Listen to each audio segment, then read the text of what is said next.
Rockstar Games presents Max Payne 3! Download the Max Payne 3 comic, produced by Marvel. Rockstargames.com, Max Payne 3/comics. May 15th. Rockstargames.com/Max Payne 3. Mature 17 plus. Blood and gore, intense violence, partial nudity, strong language, strong sexual content, use of drugs and alcohol. PS3, Xbox 360, Xbox Live, PC, Marvel, and Rockstar Games.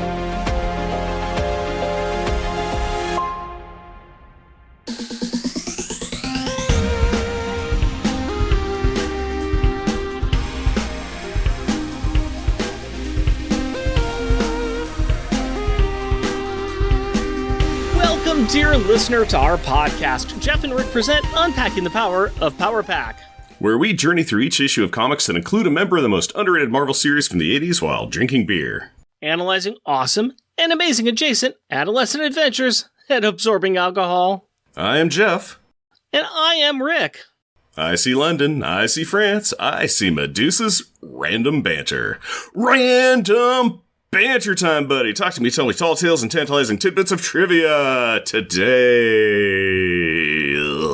Someone got bored and decided that they were just going to take something that was already in the script and use that. So there. I'm not even going to bother with giving that any kind of whatever, because we're going to get to that. We'll get to that. I'm the opposite Ryan Reynolds. Minimum effort. Minimum effort. Well, I am going to tell you a little bit about the things that I have been doing. Sort of.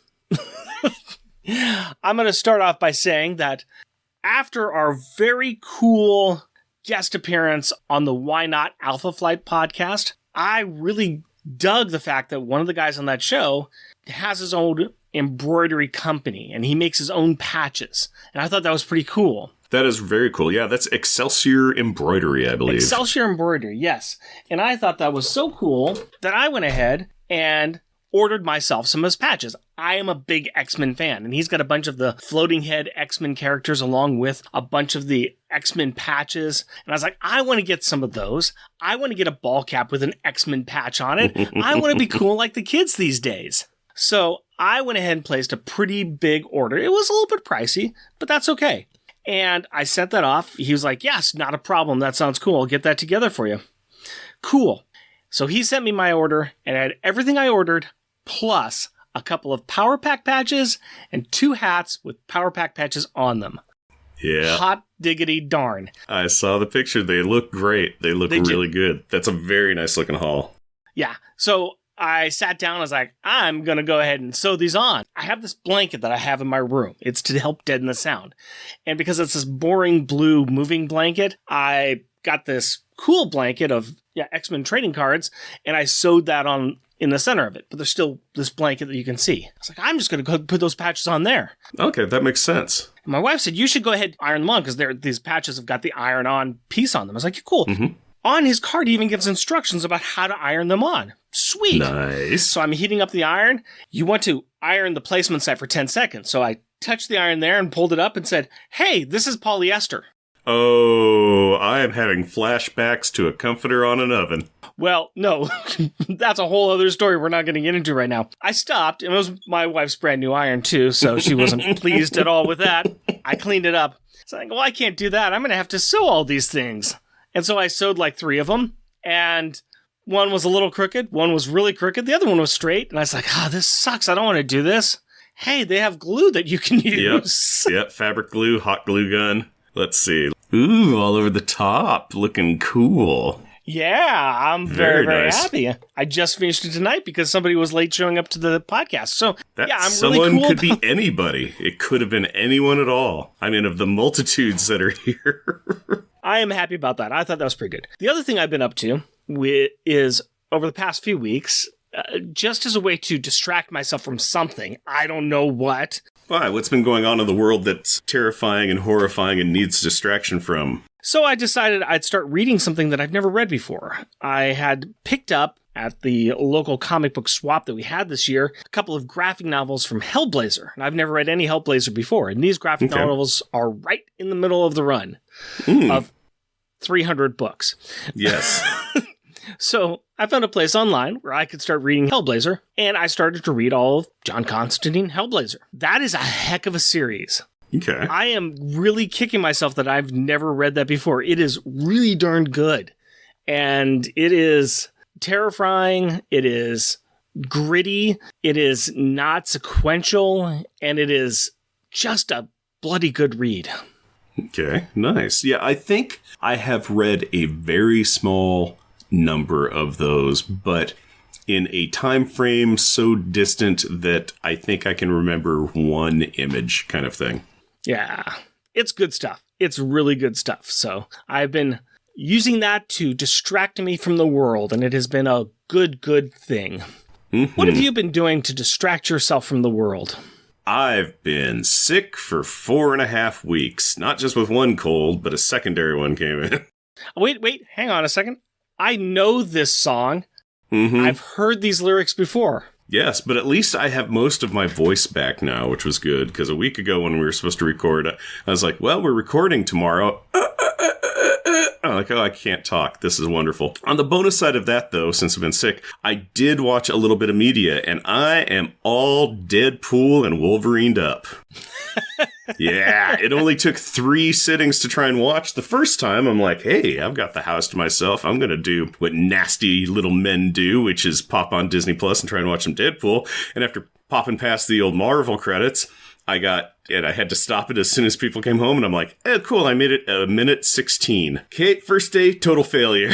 Next day, I got to actually watch an hour and some odd of it, and then I had 45 minutes left after that. So, stupidly enjoyable. Very, very great. I loved it. No notes. Just fun. Just wonderful. Just neat. Just interesting. Great cameos. Great lines. Just lots of goodness in that. I really, really enjoyed it. Dumb fun for the whole family. Or not. Dumb fun for one member of the family. Some point in time, I'm going to have to sit down and show it to my daughter. I don't know when. Sometime. Yeah. Not quite now. Not quite now. Not quite yet. No, not yet. Sometime. Not yet. No, that is a good film. That is a fun film. I'm glad you finally got to see it. And just so you know, there was at least one other Jeff that offered to step in your place if you didn't get in time. I saw Jeff Pulley, I'm not going to say threatened, but offered to be a pitch hitter for me. I was even to the point where I was going to say, how much do you charge? Hey, script's written. Script's written. He could have hopped in. Nobody would have known the difference. Not a single person. All right. You ready to get into this book before your voice gives out on us? Yes, that would be wonderful. Jeff, can you please abuse your voice by giving us a 2-sentence replay from last episode? The Fantastic Four have to leave time and space for 4 minutes so that they can find a cure for their cosmic cancer, so they decide to get some capable temps as emergency coverage in case anything happens during that time. Reed guilts Scott Lang's Ant-Man into being team leader. Sue gets Medusa, Queen of the Inhumans, to do hair stuff. Ben gets She-Hulk to come and be some muscle. And Johnny, Johnny, forgets all about it and has a one-night stand with a pop star named Darla Deering, because that is a very Johnny thing to do. Now that the Don't Ask Me Why This is the new lineup for the Fantastic Four, Ask Matt Fraction, 2-sentence replay is over, why don't you give me a beer and tell us what our Power Pack pick is? My pleasure, my friend. I've heard it written down somewhere that the best way to clear your throat and to fix all that ails you, especially in the vocal regions, is to drink beer. I could be wrong, but who's listening? So anyways, reach in that bag and see what your medicine will be tonight. Yep, I think the reference is Feed a Fever, Drunk Date, Cold. And in this Drunk Date bag is beer. It's Suspended Chaos, DDH West Coast IPA, Rise Brewing. Why would you give me something called beer?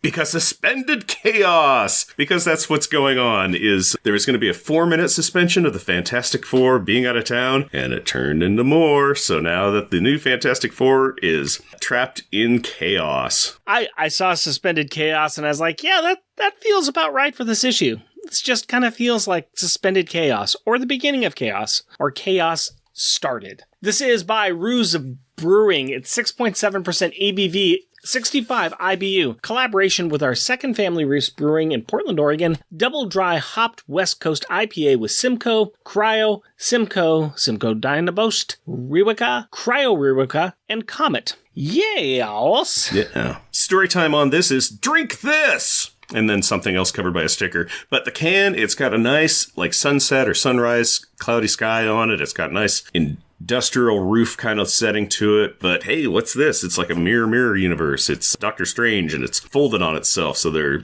seems to be more industrial building on top of it. It's very pretty. Yeah. And it's brewed in Vancouver, Washington. So hometown beer. Very cool. Yeah, I should say, too, that it is in partnership between Irrelevant and Roofs Brewing. I kind of missed that before when I was writing up my notes. Mm-hmm. So it's a nice, very, very pale, very straw-colored beer. Not very foamy. No, it has those, that hop smell, man. There's bubbles. It looks like it has maybe a little sediment, but I think that's just bubbles. But yeah, it has got nothing but hop scent in the air. Yeah, nothing but hop scent, but the taste is clean and refreshing. That is a watered down pine needle flavor. Yeah. So it smells especially strongly of hops, but the flavor is watered down pine, watered down juniper, watered down hop flavor, which is interesting. The second sip has a little bit more of the hop bite to it, but it still is a little effervescent, a little clean. It doesn't have too many other flavor notes except for the hops. Yeah, crisp, very crisp, and a fairly dry drink, too. Very dry. It drinks nice, but it goes dry really hard. Yeah, it's it's drinking champagne is what you got here. This is drinking a very dry champagne. Yeah, that is true. Well, let's see how well this suspends our chaos. You see what I did there? I don't. I did with my ears, which is a weird way to see. You did with your ears, huh? But let's go ahead and get into the opening credits. FF Volume 2, Issue Number 2, February 2013, The Big Goodbye. Credits: Writer, Matt Fraction. Penciler, Mike Allred. Inker, Mike Allred. Colorist, Laura Allred. Letterer, Clayton Cowles. Editors, Tom Brevoort, Lauren Sankovic. Featuring Ant-Man, She-Hulk, Medusa, Darla Deering, and our favorite boy, Alex Power, along with his buddies, Bentley Whitman, Dragonman, Leech, Artie, Onome, Tong, Turg, Kor, McVille, Woo. So we start outside the Baxter building with Johnny's pink-haired pop star girlfriend confirming 4 minutes to Johnny. To which we'll just leave the inevitable dirty joke sitting over there, safely out of harm's way. Actually, pushing the glasses up my nose, I need to stop you right there so we can do a little flashback to a comic we did not cover. Whoa, hold on, Rick. We are only being paid to give a review of comics with Power Pack in them. We're not just going to give away our brand of humor or brain power for free, man. We do not actually get paid for this beyond what our nice Patreon members give us. We are a gift that is being shared with the comic book community. If we are a gift, can we be returned? Because, man, I got my eye on a cool Lego set. Not anymore. You have been used. But we digress. During Fantastic Four, Volume 1 billion or something, issue number 2, Reed called the OG team together to meet with their replacements for this theoretical 4 minutes of absence. And all the 6 members of this meeting who are not named Johnny Storm looked at the Human Torch with a mixture of disappointment and resigned acceptance. Oh yeah, Johnny never found a replacement for himself. Bingo, bango, bongo. So in order to double down, he begs his girlfriend, who has no superpowers or history of being a superhero, interrupt her successful music career and upcoming tour to defend the world. Actually, he states it is just a 4-minute PR stunt and the Fantastic Four will be back. No problems, no issues. Trust me, Johnny says. Right. Well, here she is, in a new black and red Fantastic Four outfit, watching the Fantastic Four, with Val and Franklin, blasting through a crackling Kirby portal in the sky. And as the reporters, the Future Foundation, and these Replacement Four watch, Ant-Man counts down the 240 seconds.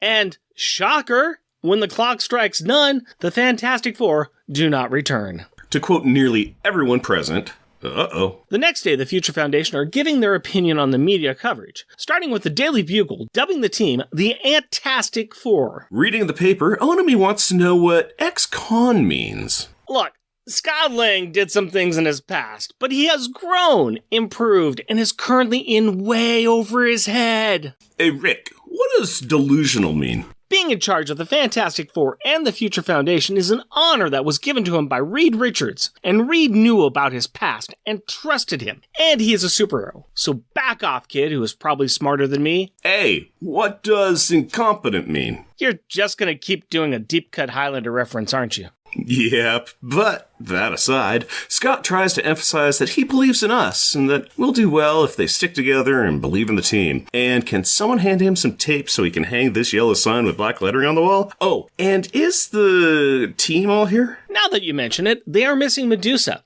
who is still in bed, ringing her bell, waiting to be served, because she is a queen. And queens have servants. And where exactly are hers? Kinda hard to give up that royal lifestyle. Tell me about it. I tried doing this at my house recently. Oh, that reminds me. How did the trip to the doctor go, Rick? Next week I should be cleared medically. Until then, I have to remain standing. Oh. Well, since they're all hanging close to the Baxter building today, let's check out what Darla's doing. She is doing some yoga on the roof and is actively being attacked by Artie and Leech. Full contact yoga. Huh. Yeah, I'm down with that. They also want to tell her that her pancakes are gone. Does that mean that someone else ate them? No. A likely story. Darla is also watching the chronofold, the big old rip in the sky left by the first family leaving. She is trying not to feel useless while waiting for their return, and it's not going well. Good news for her, these two bright boys want her to check out the Boop Boop machine in its very own room. Yay? Said machine is an impressive piece of Kirby nonsense, and sitting in the oversized chair of the immense machine is Dragon Man. He would rather be here because Jen Walters is giving the Future Foundation a lecture about law and public welfare. So Dragon Man faked a cold to get a pass. He faked a cold, but he's an android. Shh, don't be a narc. The Purple Non-People Eater is monitoring the Chronostellar Manifold. It's a high-tech warning system that can predict things happening. Like the Fantastic Four coming home? Possibly. Maybe. Look, it's a big fancy machine that does science, and right now it's showing that something is happening. Like the Fantastic Four coming home? More like something is coming up from the surface. Fatum!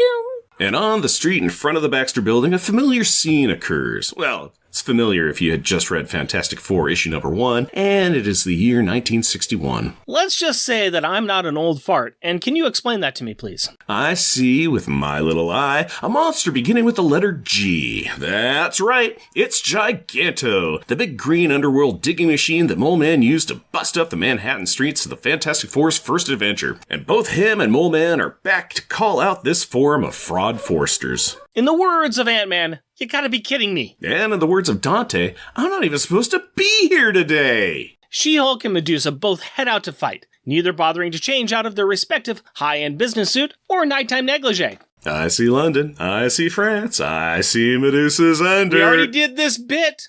While the fight begins, we check on the Boop Boop room where Dragon Man is reminding Darla that she is a member of the FF now. So get out there and start fighting, champ. Her well-reasoned and articulate response is, no. On the street, Ant-Man is doing an impressive combo job of leadership and action. While he sends Medusa to help the civilians and She-Hulk to start punching the big green, he takes on Mole Man by shrinking down and punching him in the eye. Dragon Man diverts Darla into a storage closet. A lot of action occurs on the street, mostly resulting in an expensive business suit and skirt being torn off of Jen, and Mole Man being hair-tied by a not amused monarch. The closet contained an old suit that once belonged to Ben Grimm when he was unthingified but was still needed to be thingy. This is a suit that Reed built that gives the wearer the strength and toughness normal to all orange rocks, but the wearer's head is still seen, and there's some type of force field there or something. Darla's just trying to figure out how to walk in it clumsily.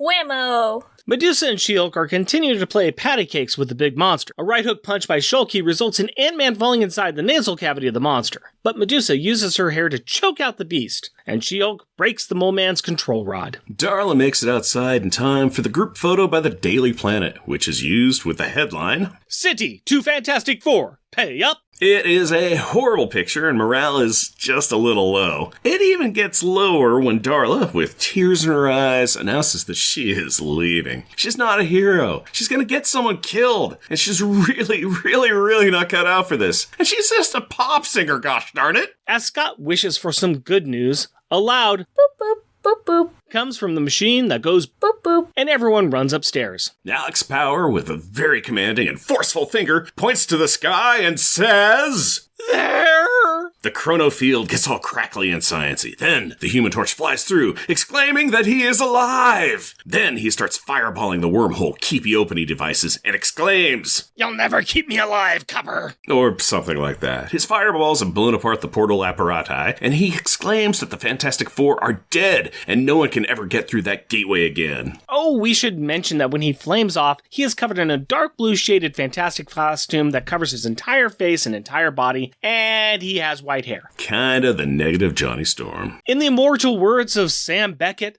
oh boy. To be continued. But now we shall continue on with the themes of this issue, starting with the cover credits. Once again, the cover and the entire artwork done by Jeff's favorite, Mike Allred. But let's talk about this cover. It's kind of cool. Yeah, it's actually a good cover. It's kind of a little bit like a target almost. It's just a very faded kind of target, concentrical circles. And at the top, you've got She-Hulk with her hand up and she's kind of palming the FF symbol, which is circle in red. And you've got Darlin, the Thing outfit, Ant-Man shrunk down with his little stripe things, and there's Medusa. And then on the bottom, you've got Reed, Sue, and Johnny, and old John Storm, and the Thing. And there's kind of space behind them all. Yeah, it's kind of the real handoff of they're gone. John Storm is here, which we'll find out next issue. And then you got the new Fantastic Four at the top. I really kind of dig this cover. It's pretty neat. I do like that the Fantastic Four old school version are faded out, and except for John. Except Storm. for John, and the new one, and the new people are solid as well. It's pretty neat. It also has a big red circle with the white FF in the middle of it, saying "Worlds Now is Comic Mag." So. Matt Fraction, Mike Allred, Laura Allred. Yeah. Mm-hmm. It's kind of cool, and I think it's a very good introduction to what's going on here, because now we're really kicking off what the Future Foundation and in the other book what the Fantastic Four are. And it's been kind of going back and forth between the two. And I should really point out that the reason why we didn't cover that other issues in Fantastic Four, even though the Future Foundation was there, is because whoever the artist was and whoever the editors were just were not getting it through their noggin that Alex Power was supposed to be on the team, and they kept not drawing him in. We are shaking our fist. No, they're all there. They're all there lined up, wearing their numbers, and it's not Alex Power wearing his number. It was very upsetting. It's very hard to draw a blonde guy for Marvel artists. Yes. This is something that many characters in the Marvel Universe stand up and say that it is impossible to draw them. We just don't know if it was Steve Rogers, Hank Pym, Clint Barton, etc., etc. Yeah. All right. So we like this cover. Let's get into more about this issue. We actually start to find out a little bit about Darla Deering now. She's a pop star. She's a singer. She's a celebrity. That's it. Yep, she's somebody who hooked up with Johnny and is maybe in the proto stages of dating him. Yeah. Is told this is a PR stunt. Yeah. She is the worst possible choice for this because she has nothing at all that would set her up to be successful as a superhero. Yeah. Gauntleto, the Infinity Man, comes down to sunder the earth with his mighty tuning fork. She doesn't know how to fly the Fantastic Car. You know, I'm not taking it away from her. She's just as bad a choice as picking anybody off the street would be, is all that it boils down to. Or you could even say not just as bad. She's just as good as any random choice of somebody that you meet at a local library. Quite possibly. It's a person who's like, oh, okay, I can be here for 4 minutes. I could waste some time. Yeah. Jarvis, the butler of the Avengers Mansion, has more experience dealing with superheroes and supervillains than she does. And in fact, that Jarvis has beat up a Scott Lang in the future. Well, yes. If you've listened to our Patreon episodes, you know what we're talking about. On the whole, on the cover, on the surface, Darla is a real hard pill to swallow. Mm-hmm. So I think it's just something interesting, and I kind of want to start looking at some of the incoming comments from readers as we start to see what's going on with these characters.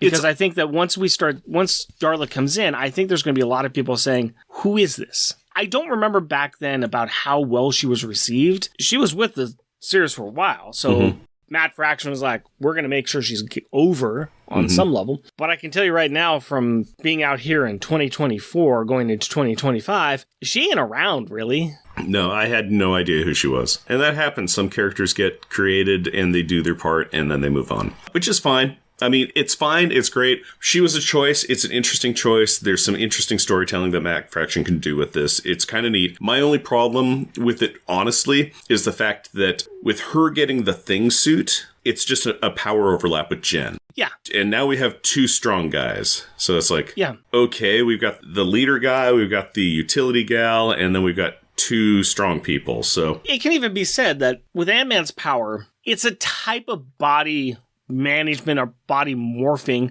that Reed kind of does. Yeah. You can see those two things there. Medusa, she does fit in for Sue Richards. Her hair is a weapon in of itself, but it's a very kind of close-knit weapon. It allows her some movement, allows her some offensive capabilities. Entrapment and entangling and Yeah. And you're right. Jen, very much like the Thing. We are missing some projectile power that Johnny Storm had. So it is very interesting that this is... Okay, we were talking about something. And I'm going to say right here, we had a bit of a internet malfunction that brought us down for about 15, 20 minutes. And we don't know exactly what we were saying when my internet decided to go away. So we'll just take it up from where we're at now and I'll fix it in post. It'll be fine.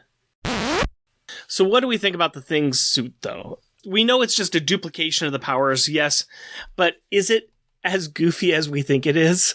It is ridiculously goofy. It is just to maintain the semblance of the Fantastic Four team with the, originally I'm going to say they made a Rocky suit just so that way it'd be like, oh, that's the Thing, as opposed to who's that guy in a mecha suit? Yeah. Kind of a deal. I think it was stupid as all get out to look at, but I gotta give it to Dragon Man to have the wherewithal to have the knowledge of such a deep cut of equipment that's laying around in the Baxter building to be able to go, hey, wait, I know how you can help, and I know how you can do it just like your buddy Ben Graham could, who you've never met. I really think that Dragon Man had a lot of help from Matt Fraction and Mike Allred. I think that they both probably had a hand in this. Fraction for saying, you know what? This is goofy, and it's my kind of old Marvel BS. And my kind of goof. At the same time, Mike Allred probably said, you know what? We're going to go with it. I can draw the Thing as a ball of orange, but not have to deal with trying to draw a face on him. All right. Yeah. I am actually thinking that I would love to try to reach out to Matt Fraction. I know he's here in town. I'd love to see if he would be interested in coming on and just talking to us about some of his thoughts about this. I may try to reach out to him. I think it would be fun because I've got some questions. Yeah, we've got a bunch of people we need to get in contact with, and we need to get back in touch with Wheezy and June and talk about their latest series and everything too. We should get back on the interview train. Speaking of the Thing suit, but there's a lot of throwbacks to old stuff. I mean, we have a throwback to the first Fantastic Four issue with Giganto and Mole Man coming up out of the New York streets in front of the Baxter building. It's a big throwback anyway with that as well. And Mole Man coming around saying, hey, you guys! Yeah. This is not the Fantastic Four. This is not the people that I know. I love the fact that Mole Man came up just to berate them. To say, I am the Fantastic Four's greatest foe. You guys suck. Who are you? Why are you here? You're sullying their names. I live in a cave underneath a river. Why are you here? Yeah, it was great. There is so many things I want to say because I'm projecting out into the next issue, which will come back around to why Mole Man, and also to an upcoming Patreon issue that we're going to do where Mole Man does something even more spectacularly crazy involving baseball teams. Oh, we're going to get to that. I'm curious to learn about this by reading them and talking about them. Yes, you and a few other people. So there's a lot of cool throwbacks, though. And I got to give this book some credit because this jumps into stupid adventure. It's Fantastic Four light, but at the same time, we do have some knowledgeable heavy hitters. On their own, the three of them, between Medusa, Ant-Man, and She-Hulk, they're actually pretty competent and powerful people. She-Hulk and Medusa have been around forever. Mm-hmm. And I mean, She-Hulk is a mainstay of the Fantastic Four to begin with.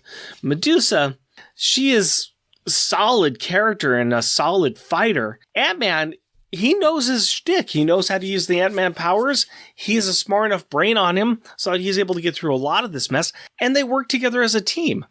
It actually works well that here's this thing that happens. And they resolve the issue. It just is, hey, the newspapers don't like them and nothing they do is going to make them like them. Well, yeah, it's because who are these newcomers taking over the names of the people we like? Ew, you guys stink. You're no good. I hate New Coke. Yes. The new Fantastic Four is the new Coke. So they've got teamwork. That's the one thing they've got. Is there anything else that sticks out at you with this issue that you would like to discuss? Maybe somebody should have cued Medusa into the fact that she's a member of the Fantastic Four and not going to have servants and everything. You are part of royalty. You can't just turn that off. You can't. Trust me, I have tried. I like the fact that she joined the fray by just smashing through a window to get to the monster beneath. No time for elevators, Dr. Jones. Time to break windows. She likes to go ahead and get the party started. And that's just how they roll in Atlantin, you know? Adelan. Whatever. All right. Anything else you want to talk about then? Or else we will get into the Gallery of Greatness. We can move on. All right. Gallery of Greatness. What piece of art book do we want to put onto Medusa's window? Oh no, it's broken. Let's start with a backup jokes one since we've already mentioned it. We just were talking about it. How about some pants before we go superheroing? Medusa jumping out the window, and we just have her all in her negligee, jumping down to get into the fight. Yep, right in her see-throughs. It's a really awesome shot. It is pretty great. I like the fact that she's been wearing her mask the whole time, too. Just nightie and mask. I'm not going to shame her. That's how she wants to go to bed. That's her thing. Yep. That's her kink. It's her sleep mask. It worked. Let's not deny her her happiness. What do you have for a backup joke? My backup joke is on page 7 of Marvel Unlimited, and I call it parenting. This is the center right panel of 6, and it shows Artie climbing on the back of Darla and Leech climbing onto her lap, and it's just parenting in a nutshell because it's kids clambering over an adult, just talking to him and getting their attention and just treating them as a jungle gym. It is what kids do. It is what happens to parents. Yeah, I would agree with that. It's the thing that we've all seen. It's what I've seen happen to you multiple times. Oh, yeah. Kids just climb over you, and you just never learned how to say no. I always saw it along the lines, the kids are having fun, and it is taking the onus of parenting off of parents who need a break. And hopefully it wears the kids out, and then the parents can actually talk to other humans and adults and not have to deal with their trying to maintain their offspring. So that's why I always jungle gymmed it. Okay. All right. That is fair. What's your top joke? My top joke one is at the end of the fight, Giganto gets knocked out, and they've got the shot of him, and it's a great joke because he's got Medusa's hair wrapped all around him, and it looks like he's losing some teeth, and he says, "Nyarg." And there's an asterisk by this, and it translates it for us. It says, "This was supposed to be my day off." Giganto is Dante. Dante off Clerks. Not even supposed to be here today. I love that joke. And the fact that they've just got it in there, and the fact that Giganto's like, I didn't want to be here. I was sleeping. The reason why I'm all cranky and throwing my arms up is because this guy woke me up and dragged me up here. I don't want to be here. I don't want to be here. Yeah, I'm just an Uber, man. I don't know what's going on. I'm getting punched. I don't want to be here. I don't like it. Don't like it. So I thought that was pretty funny. It is pretty great. What do you got? My top joke is on page 6, and I call it Ring-a-Ding-Ding. And this is when Medusa's in bed wearing her mask and her nightie and ringing a bell with her hair and going, hello? And Scott's asking, like, hey, where's Medusa? Oh, maybe she's sleeping in. Good for her. And it's like, no, she's waiting for servants. Crack me up. I like that one, too. I thought it was pretty good. I like the fact that It's just a one-page thing. It's just like, hello, what's going on, hello. And yeah, we get it. She's royalty. That's what she does. Yep. That's a good one. My backup good art is gotta be Machine Man. And it's Dragon Man sitting in the giant Kirby machine in the machine that says boop boop room. And it's just a page full of mechanical nonsense. And I'm all here for it. This is a real fun piece of tech malarkey. And it's There's good. a lot of pipey malarkey stuff. I like the fact, too, that the just descriptor of it is, well, it detects things. The descriptor is, it's the machine that goes boop boop. Yeah, it is the machine that goes boop boop. It has its own room. Yeah. Well, it's a big machine. Yeah, it's a big machine. Dragon Man's like, well, it does some stuff, and basically it tells us when things are coming. So it's just a way of going, oh, hey, guys, activate for adventure. Yeah, works for me. What is your backup good art? My backup good art is on page 16, and it's after Giganto has been defeated, and all the people are around. I'm like, wow, you guys, because I think it's pretty great. Beat up the bad guys and get their photos taken, and Jen's breaking Mole Man's scepter, and Medusa has Giganto tied up in hair and everything, and it's just like, yeah, that looks pretty cool. Yeah, I have that one as my top one as well, and I call it Winners. Because they're winners. They are winners. And that's your top one? That's my top one, yeah. Wow, okay. I didn't do that. Yeah. What do you got for your top one? My top one is on page 10, and I call it Giganto, yeah! And that's Giganto bursting forth from the earthen floor of the street in front of the Baxter building. Yeah, just shredding asphalt and concrete everywhere. It just looks great. It's the introduction of Mole Man. It's wonderful. Yep. Yeah, also a good one, too. I like the artwork with Giganto throughout this. I think that it's a ridiculously giant blob of a thing and just undulating currents of muck on it. It's fantastically grotesque and huge, and I love it. It's fantastic. All right, speaking of undulating pustules of filth, let's talk about Rubber and Glue moment. What's the best or most childish insult? My backup one is Mole Man saying, "You are cheap imitations." Cheap imitations. I liked it. That's good. That's a good one. I was very tempted to use that, but I used something similar, which is on page 11, when Medusa busts out of the window to come and fight Mole Man and Giganto, and she's all, "You dare? There are children here, fiend!" Mole Man's response is, "Fiend? That's right, fiend, monster, terror. I'm the greatest foe the Fantastic Four ever faced, and you are cheap imitations." Cheap imitations. All comes back to that. All comes to that. Mole Man's just upset that there is a team of Fantastic Four who are just, no, you are not my original Superman. You're not Chris Reeve. You're not Tobey Maguire. You're not. It's people liking their original flavor of things, and he's just like, jerk jokes. Speaking of which, the other people that don't like cheap imitations is the Daily Planet. Oh, it's true. With their headline, "An ex-con with delusions of superheroic grandeur."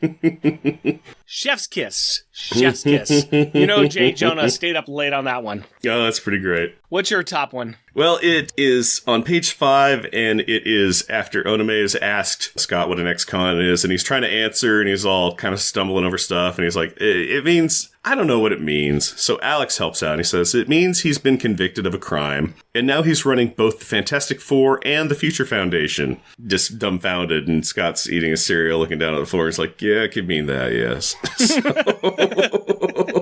All right. Just wonderful. Let's get on to Parent of the Year, the Reed Richards Award for Good Parenting. I'm giving it to Scott. Same. Simple reasons. My reason is he knew who was Vil and who was Woo, and he told them to stop fighting. He told them to stop stabbing one of the other one in the hand with a fork. Yeah, it was great parenting, because he's just like, they're at the breakfast table, he could identify the twins, they're fish people, but he knew exactly. Yeah, he was great. He was also being an effective team leader. He was doing all sorts of wonderful stuff, but yes, his interaction with the kids was great, especially the old fish kids. So 100% giving it the same thing. Let's talk about most popular and most shunned. Identify the character who was the best in the series and who was the worst. My worst was Darla. She did not even try. She just was like, I'm going to sit up here, I'm going to do yoga, and I'm going to be forced to help.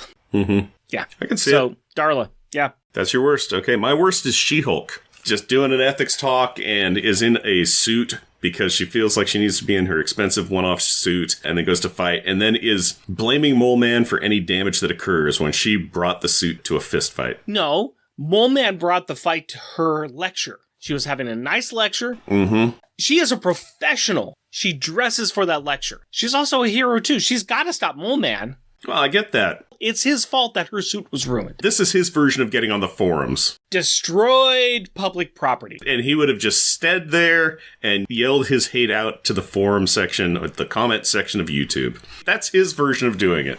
I am disagreeing with you on that one, but I will move on to the best. My best is Medusa. Interesting. She did not quite understand the assignment, yet she still showed up to the party. I like that.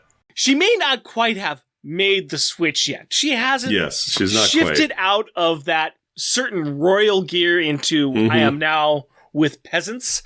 Yes. But the alarm went off, the knob went on, and she said, Charlie ho. I'm into the fight. I'm into the fight. So self-defenestration, throwing myself out a window, gonna go fight a monster.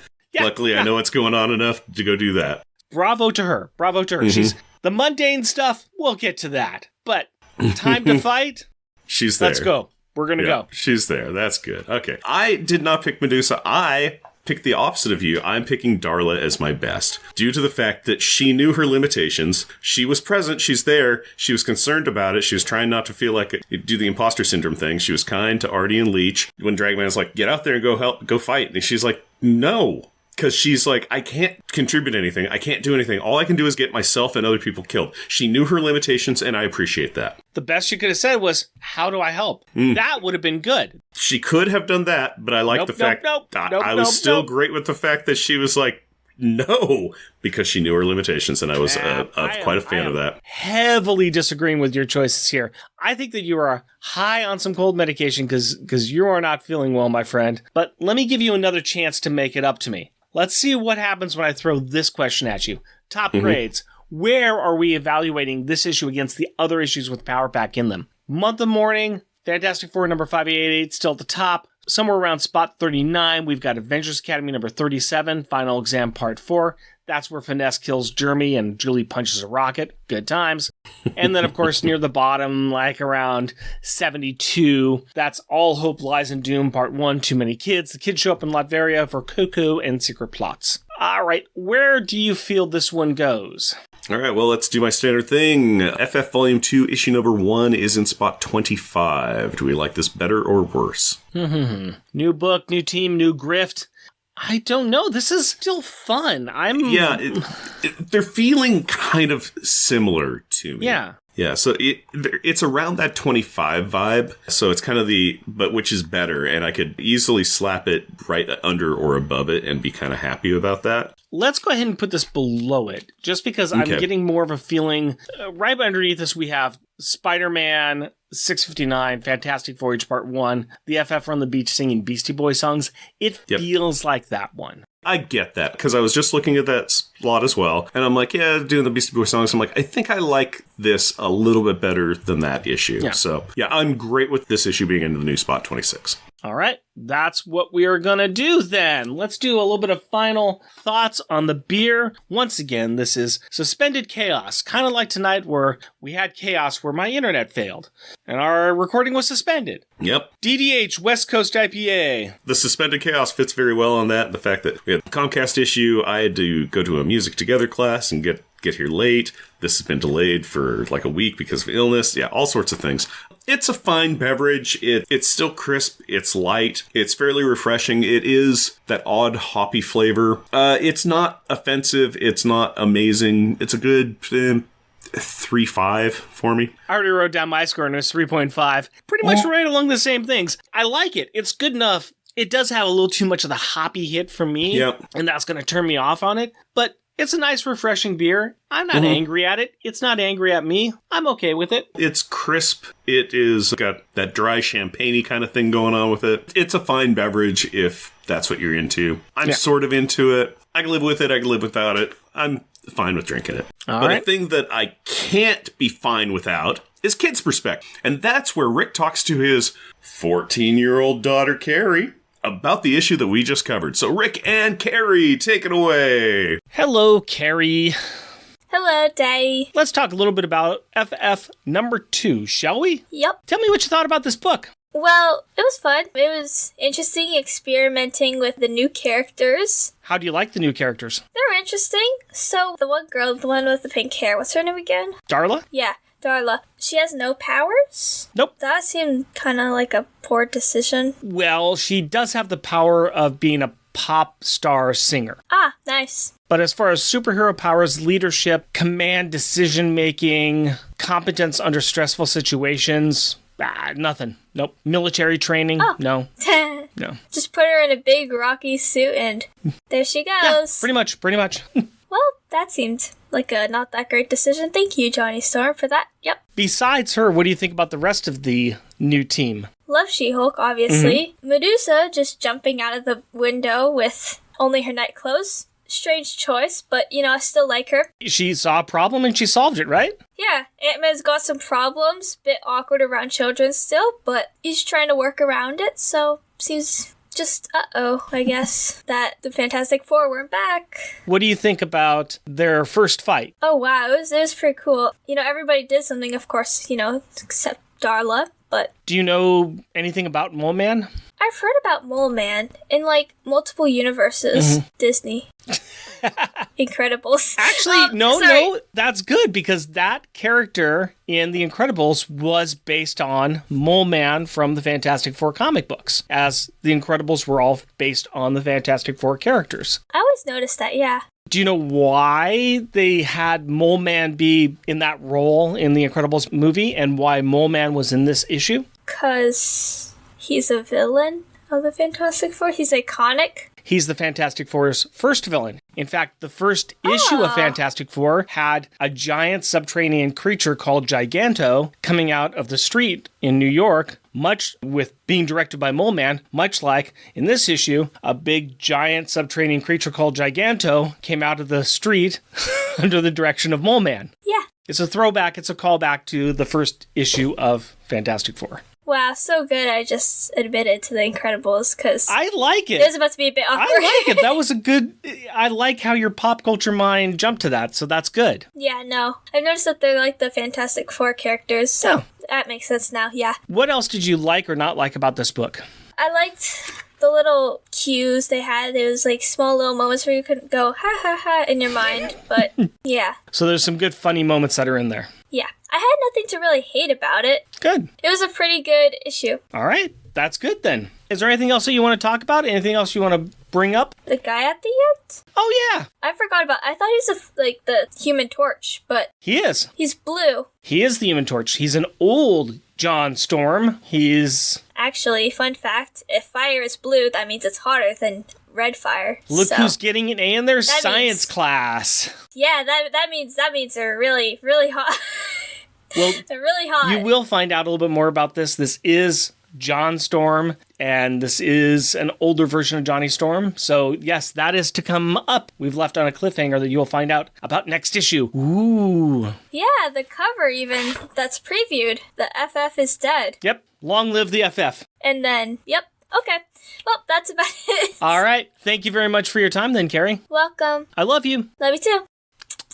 I don't know what to fill the space with. I'm just going to say, Carrie, don't throw yourself out of windows to get into a fight in the street, okay? Don't do that. Shout out time. We like to recognize those listeners that take time to write in or leave us a review. This is for episode 172. FF number 22, you are whatever you want to be. And the only one we've got is Tim Price, the Podcrasher, and their podcast, The Outcasters. And that's because Facebook just kept deleting my post about recording. I kept putting out the advertisement and it just kept deleting it. And so I gave up. But it looks like other ones are going out there just fine. Please leave some likes and reviews. Please forward our show on, and you can find us over on Blue Sky. We've been over there for a while. It is the happening place to be. It is going bazongas over there. Yeah, for some reason, there's a big exodus over to Blue Sky. I don't know why. Don't know why. But anyways, the people that do give us a little bit of money and always give us their love are those people on our Patreon list. And we like to say thank you to them. And this is how we say thank you to them. Adorably astonishing and amazing Andrew Burns. Cheerfully cheeky and charming Char Logan. Challenging, cheesy, and chuckling Charles Gears. Destructive and devastating devastatingly delightful Damian Witter. Dynamically dangerous and devious Doug Jones.